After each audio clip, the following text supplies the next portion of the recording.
15 minute का वक्त आप मुझे दे दीजिए। ऐसे 12 टॉपिक्स मैं आपको पढ़ाने वाली हूँ जिसमें से आपको 48 नंबर का पेपर देखने को मिलने वाला है for your NEET 2026 examination. So इन 15 मिनट को अगर आपने इस सेशन में डिवोट कर दिया, मुझे दे दिए, तो बेटा डेफिनेटली आप इतने नंबर जो है आपने लॉक कर सकेंगे। एंड तक जरूर से देखिएगा। अगर आप इस चैनल पे हैं तो सब्सक्राइब जरूर से कर लीजिएगा और बेल आइकन को जरूर से, घंटी जरूर से बजा दीजिएगा, तभी आपको नोटिफिकेशन जो है वो आती रहेगी। तो बेटा स्टार्ट करते हैं। फिजिक्स एक ऐसा है ना सब्जेक्ट है जो एक एक नंबर जिसमें जोड़ना बहुत मुश्किल हो जाता है, और ये कुछ ऐसे कुल मिलाकर 12 टॉपिक्स हैं जिनमें से रेपिटेटिवली क्वेश्चंस पूछे जाते हैं। तो starting with the number 1 topic, that is photo electric effect. Modern physics का बहुत important photo electric effect topic. बेटा इसमें आइंस्टाइन जी ने एक चीज बोली थी कि जो भी फोटोन आ रहा है एनर्जी, अगर वो एच न्यू लेकर आ रहा है तो वो एनर्जी दो तरीके से यूटिलाइज हो सकती है, work function plus kinetic energy of that electron. But photo electric effect की कुछ बेसिक कंडीशंस रहती हैं, जिसमें सबसे पहली आपके पास कंडीशन रहती है दैट जो एनर्जी फोटोन लेकर आ रहा है that should be greater than or equal to the work function, frequency of the incident photon should be greater than or equal to the threshold frequency, and lambda should be less than or equal to lambda naught। अगर ये तीनों conditions follow होती हैं तो photo electric effect अगर होगा। Work function वो minimum amount का एनर्जी रहता है जो किसी भी इलेक्ट्रॉन को चाहिए इजेक्ट होने के लिए। अगर वो इलेक्ट्रॉन मेटल सरफेस से बाहर निकलना चाहता है तो इतने मिनिमम अमाउंट का एनर्जी जो है वो उसको चाहिए रहता है। Einstein photo electric equation that is E is equals to phi naught plus of kinetic energy maximum में जो वर्क फंक्शन रहता है वो मटेरियल डिपेंडेंट रहता है, या आप ऐसा बोल लीजिए जो भी हमने मटेरियल लिया है वो उसके ऊपर डिपेंड करेगा। अगर मटेरियल सेम ही है, इंसिडेंट फोटोन की एनर्जी बदलते जाते हैं तो भी फाइव नॉट की वैल्यू बदलती नहीं है। काइनेटिक एनर्जी मैक्सिमम की वैल्यू E इंटू वीएस के बराबर रहती है, where VS is the stopping potential. Next अगर हम बात करें, फोटो इलेक्ट्रिक करंट जो रहता है वो इंटेंसिटी डिपेंडेंट रहता है अगर फ्रीक्वेंसी ग्रेटर देन दी थ्रेशोल्ड फ्रीक्वेंसी है। इन दैट पर्टिकुलर केस अगर यही कंडीशन फॉलो नहीं हो रही है बेटा, तो आपके पास फोटो इलेक्ट्रिक इफेक्ट या कर नहीं होगा। तो फोटो इलेक्ट्रिक करंट जो है वो इंटेंसिटी पर डिपेंड करे ना करे हमें फर्क नहीं पड़ता है। स्टॉपिंग पोटेंशियल जो रहती है वो फ्रीक्वेंसी डिपेंडेंट रहती है, यानी कि जैसे जैसे फ्रीक्वेंसी बढ़ता है आपके पास स्टॉपिंग पोटेंशियल बढ़ता है। But stopping potential is independent of the intensity. Intensity पर स्टॉपिंग पोटेंशियल निर्भर नहीं करता है। स्टॉपिंग पोटेंशियल चेंज नहीं होगा अगर इंटेंसिटी बढ़ रही है, until and unless your frequency is what constant।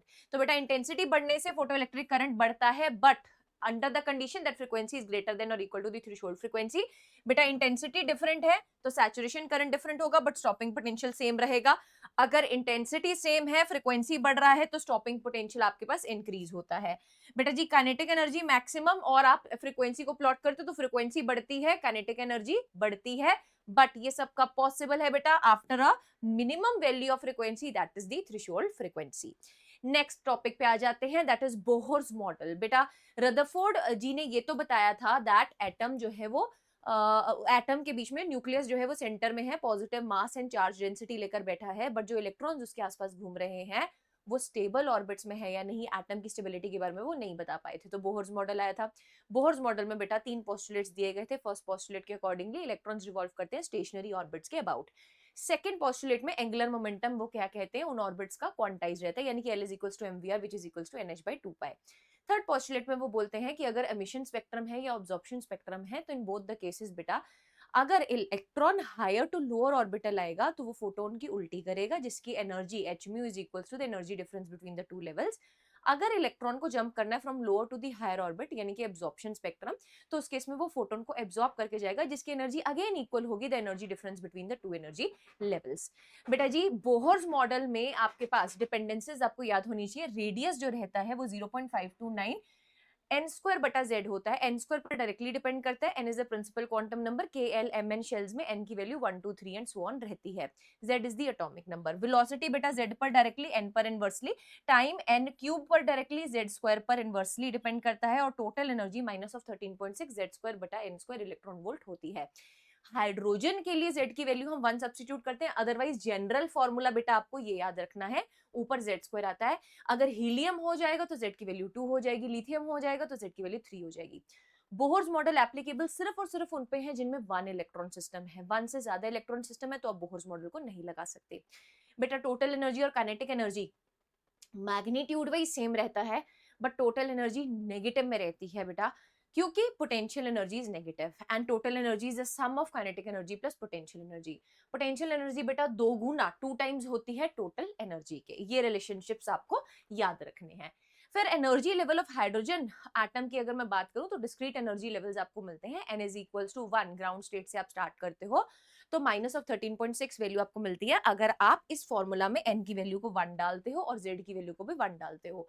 Correspondingly बेटा आपको फर्स्ट एक्साइटेड लेवल की एनर्जी मिलती है 3.49, देन 1.51, देन 0.85, देन 0.54, सब नेगेटिव में मिल रही है। ठीक है, n is equals to infinity के बाद क्वांटनम मिलता है बेटा, क्वांटनस फॉर्म ऑफ एनर्जी मिलती है। जब भी इलेक्ट्रॉन लेवल 1 पर लौट कर आ रहा है, ग्राउंड लेवल पर लौट कर आ रहा है, वो सारी जो आपके पास लाइंस है, स्पेक्ट्रल लाइंस, वो लाइमन सीरीज को कंट्रीब्यूट करती हैं बेटा। अगर सेकंड लेवल पर लौट कर आ रहा है Balmer, then Paschen, then Brackett Pfund. बेटा टोटल एनर्जी किसी भी और स्टेट एटम में अगर हम बात करें हाइड्रोजन की total energy into Z square के बराबर रहती है। बेटा अगर आप किसी भी लेवल से लौटकर ग्राउंड स्टेट पे आ रहे हो तो नंबर ऑफ स्पेक्ट्रल लाइंस का फॉर्मूला क्या रहता है, n-1 डिवाइडेड बाय 2। बेटा जी लैम्डा अगर एब्जॉर्प्शन हो रही है या एमिशन हो रही है फोटोन की तो उसका लैम्डा जनरल फॉर्मूला मैं आपको बताने जा रही हूँ, that is 912 angstrom divided by z square 1 upon n final का square minus 1 upon n initial का स्क्वायर। फाइनल स्टेट वो स्टेट n होता है जहां पर इलेक्ट्रॉन लौट कर आता है, n इनिशियल वहां से जहां से लौट कर आ रहा है। Third topic is matter waves और डिब्रोगली वेव्स। डिब्रोगली नहीं बोलेंगे एक्चुअली में, इसको डिब्रॉय वेव्स बोलते हैं, कई बच्चे इसको डिब्रोगली के नाम से प्रोनाउंस करते हैं। अब मेटर वेव्स बेसिकली क्या बताता है बेटा कि अगर आपके पास माइक्रोस्कोपिक लेवल पे जाके देखें तो आपके पास जो पार्टिकल्स हैं उनके साथ एसोसिएटेड एक वेव भी होता है जिसको हम मेटर वेव या डिब्रॉय वेव के नाम से जानते हैं। Lambda is equals to h बटा p आता है, where p is a linear momentum. बेटा आप इसको m इंटू वी की फॉर्म में भी सब्स्टिट्यूट कर सकते हो, लीनियर मोमेंटम को under root of 2m into kinetic energy भी लिख सकते हो। अगर तो चार्ज पार्टिकल है तो आप काइनेटिक एनर्जी को चार्ज इंटू पोटेंशियल डाल दीजिए। अगर आपके पास चार्ज पार्टिकल नहीं है, लेट्स सपोज न्यूट्रॉन है, तो उस केस में बेटा आपको value of kinetic energy 3/2 kBTm डालना है, kBTm डालना है। बेटा जी kBT यहाँ पे क्या होता है, बोल्ट्जमैन कांस्टेंट होता है। तो इलेक्ट्रॉन के लिए value 12.27 divided by under root of v angstrom. v क्या है, एक्सेलरेटिंग पोटेंशियल। प्रोटॉन के केस में 8 में से 2 निकालो 6 होता है, इस तरीके से ऊपर याद रखेंगे बेटा जी। न्यूट्रॉन के केस में 30.8 divided by under root T होता है। न्यूट्रॉन एक न्यूट्रल पार्टिकल है तो इसमें v एक्सेलरेटिंग नहीं आता डिनोमिनेटर में, इसमें t आता है बेटा, यानी कि टेम्परेचर जो कि केल्विन में लेते हैं। अल्फा पार्टिकल याद रखें 101 रुपए का सेकंड डालता है, यानी कि 0.101 angstrom divided by under root v। And deuteron के केस में 0.202 angstrom divided by under root of v। So these are the formulas जो आपको याद रखने हैं मेटर वेव के क्वेश्चन को सॉल्व करने के लिए। फोर्थ आता है हमारे पास topic, that is property of the EM waves. बेटा electromagnetic waves, electric field and magnetic field आपस में perpendicular and perpendicular to the direction of the propagation of the EM wave. E cross B आपको direction of propagation देता है। Electric field and magnetic field बेटा इन phase रहते हैं, बस आपस में क्या रहते हैं, परपेंडिकुलर रहते हैं। ठीक है जी, you should know this thing that आपके पास इलेक्ट्रोमैग्नेटिक वेव एक ट्रांसवर्स वेव है बेटा। इन जनरल अगर आपके पास ये एक्सप्रेशन है, आपके पास इक्वेशन है बेसिकली इलेक्ट्रिक फील्ड की, तो अगर ओमेगा टी और के एक्स दोनों सेम साइन के होते हैं तो जो भी के साथ वेरिएबल है उसके आगे आपको एक नेगेटिव का साइन लगाना है। This is going to be the direction of propagation of the EM wave. अगर दोनों ऑपोजिट साइन के जो भी के साथ वेरिएबल है बेटा वो पॉजिटिव में डायरेक्शन आपके पास आती है। E is instantaneous value, E not is a peak value बेटा, ओमेगा इज एंगुलर फ्रीक्वेंसी, के is the propagation constant and ये कंप्लीट आपके पास फेज एंगल के बराबर होता है, राइट। अब अगर हम किसी भी वेव में वेलोसिटी या स्पीड निकालना चाहते हैं तो जो भी कोफिशिएंट ऑफ टी आएगा with a negative sign divided by coefficient of आपको x करना होगा। वैक्यूम में स्पीड ऑफ लाइट से इलेक्ट्रोमैग्नेटिक वेव ट्रेवल करती है, किसी और मीडियम में स्पीड क्या रहती है, v is equals to c divided by under root of mu into e, जिसको आप further mu naught into mu r epsilon naught into epsilon r substitute करते हैं तो आपके पास v is equals to c divided by under root of mu r epsilon r आता था। This is what बेटा, this is the refractive index of the medium. ठीक है जी, अब किसी भी मीडियम में अगर आपको स्पीड फाइंड करनी है, that should B basically the multiple of these three, यानी कि ई नॉट बाय बी नॉट या फिर RMS वैल्यूज या फिर इंस्टेंटेनियस वैल्यूज का अगर आप डिवाइड करते हो तो आपके पास स्पीड आ जाती है। फिफ्थ टॉपिक की अगर हम बात करें तो that is Young's double slit experiment. Young's double slit experiment में बेटा व्हाट हैपेंस इज कि दो आपके पास स्लिट्स के बीच का डिस्टेंस इज d, स्लिट और स्क्रीन के बीच का डिस्टेंस इज कैपिटल D। बेटा यहाँ पे path difference D sine theta बराबर निकल के आता था, इंटरफेरेंस पैटर्न मिलता था, ब्राइट एंड डार्क फ्रिंजेस मिलती थी। ब्राइट की कंडीशन क्या रहती थी, हाइट की n lambda capital D by small a, and minimum की कंडीशन क्या रहती थी, 2n-1 lambda D divided by 2d। बेटा सेंट्रल हमेशा ब्राइट होती थी। कोहेरेंट सोर्सेज के लिए अगर सस्टेन्ड इंटरफेरेंस पैटर्न चाहिए, कोहेरेंट सोर्सेज लो, स्मॉल डी की वैल्यू कम होनी चाहिए कैपिटल डी के कंपैरिजन में, मोनोक्रोमेटिक सोर्स होना चाहिए, आपको ब्राइट एंड डार्क फ्रिंजेस बढ़िया तरीके से दिखाई देंगी। सेंट्रल ब्राइट फ्रिंज जो रहता है उसका अगर फ्रिंज विड्थ देखो तो lambda capital D by small d आता था। बेटा चाहे आपके पास ब्राइट हो चाहे आपके पास डार्क हो, मोटापा यानी कि फ्रिंज विड्थ हमेशा बराबर रहता है, और fringe width inversely proportional to the number of fringes रहता है। यानी कि अगर बीटा की वैल्यू ज्यादा होगी, नंबर ऑफ फ्रिंजेस कम होंगी स्क्रीन पे। ऑफ कोर्स बेटा ज्यादा मोटा तो नंबर ऑफ फ्रिंजेस कम होंगी। ठीक है जी।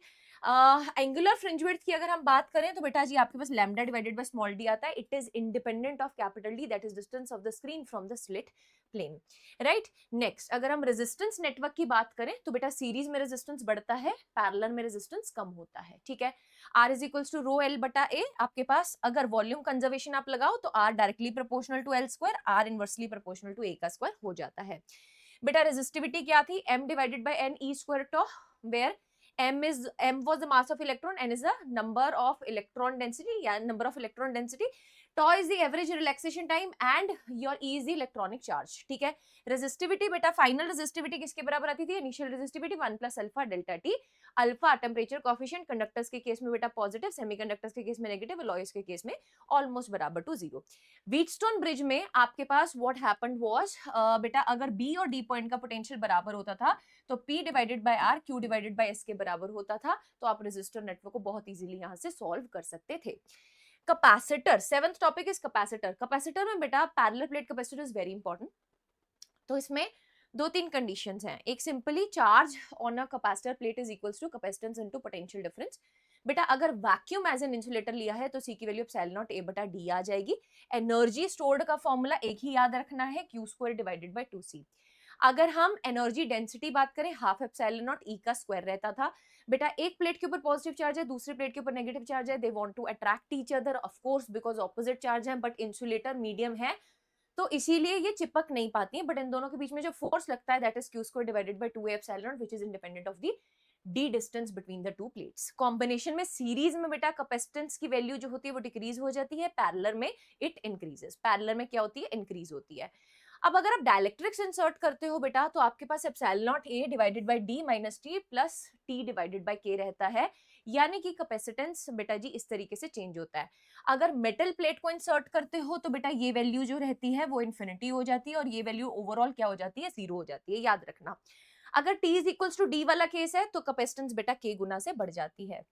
अब अगर आप d डिवाइड कर रहे हो, आप d डिवीजन कर रहे हो तो बेटा ओवरऑल जो आपका कैपेसिटर नेटवर्क है वो कैसा बनेगा, सीरीज में कॉम्बिनेशंस बनेगा। Then equivalent capacitance, equivalent capacitance जो है आप यहां से फाइंड कर सकते हो, बट इक्विवेलेंट डायलेक्ट्रिक कांस्टेंट क्या था, 2k1 k2 divided by k1 plus k2।